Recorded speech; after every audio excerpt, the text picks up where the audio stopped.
Hello, hello. Today I wanted to show you a fantastic kitchen hack that I just learned about cooking beans and legumes from scratch. I learned this from one of my clients and I wanted to share it with everybody because it's so easy to do and it will likely save you a lot of money as well. So a lot of the time you see that I do use a lot of beans and legumes because they're heart healthy, rich in soluble fiber that helps lower our cholesterol, and then they're also high in nutrients like potassium and magnesium that help control our blood pressure. They're also a fantastic source of protein and a really easy switch for meat. So we're already saving money by eating more plant-based proteins, but a lot of the time the canned legumes, add up. And I usually use them because they're so easy. You open the can, you rinse it, and you can just plop it in the dish that you're making. Raw, cooking chickpeas or any type of bean raw, there's a couple steps that you have to do.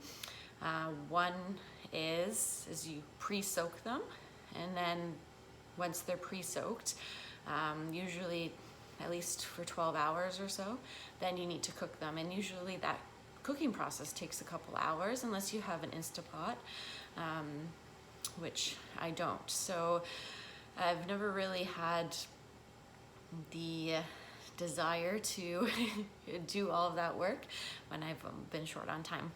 Now this kitchen hack shows you how to steam your beans, and it takes minutes. And then what you can do after is, if you make a really big batch, you can freeze them for later, and then they're just as easy as canned legumes. Instead of taking it off the shelf, you just take it out of your freezer and defrost.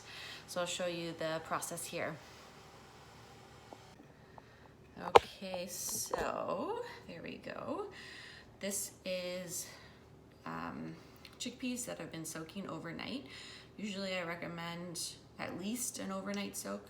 Sometimes the more it is soaked, the better it tastes, but that's totally up to you and what you have time for. It just requires a little bit of pre-planning if you don't have any on hand. So this is the water I used from yesterday.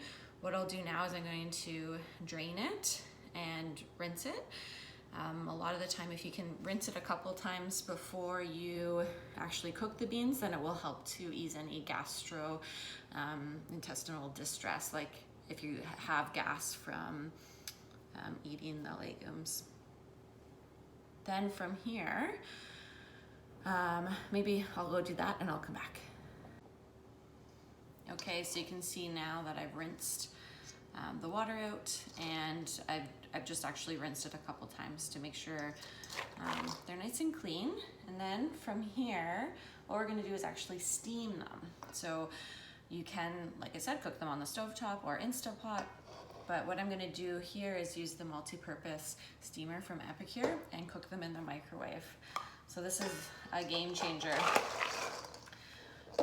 I'm only gonna cook 1 cup for now, but like I said, you could cook all of this, which I plan to do, and then I'm just gonna freeze them in little Tupperware containers or Ziploc bags into small portions so that I can just grab and go when I need them. But what I'll do is I'll do 1 cup of raw chickpea and then 3 cups of water. And I'm gonna put it in the microwave for about 6 to 9 minutes in the steamer. And just put the lid on tight, and I'll show you the end result, so stay tuned. Okay, so I'm back from the microwave, and I put this in for about 8 minutes, actually. You can see the steam coming off. It's very, very hot, but the chickpeas are cooked to perfection. So this was 8 minutes in the microwave, and they're done. Not hours on the stovetop boiling away. So you save money on the oven, and you don't have to heat up the house, and you can also set it and forget it, right? You put it in the microwave, you don't have to worry about it, and then they're done. As I said before, you can double, triple, quadruple the recipe to make extras and then freeze them in little Ziploc bags or Tupperware containers, and then you can just easily pull out a cup or 2 cups depending on the recipe that you need. And this can be done with any type of bean. I'm showing you the chickpeas today. So I hope you enjoy this kitchen hack, and use it for yourself. I really do recommend this multi-purpose steamer from Epicure. It's a game changer. It's so super easy to clean up, but also can be so versatile, and this is just one of the ways that you can use it. So feel free to reach out with any questions, and if you try it yourself, let me know how it goes.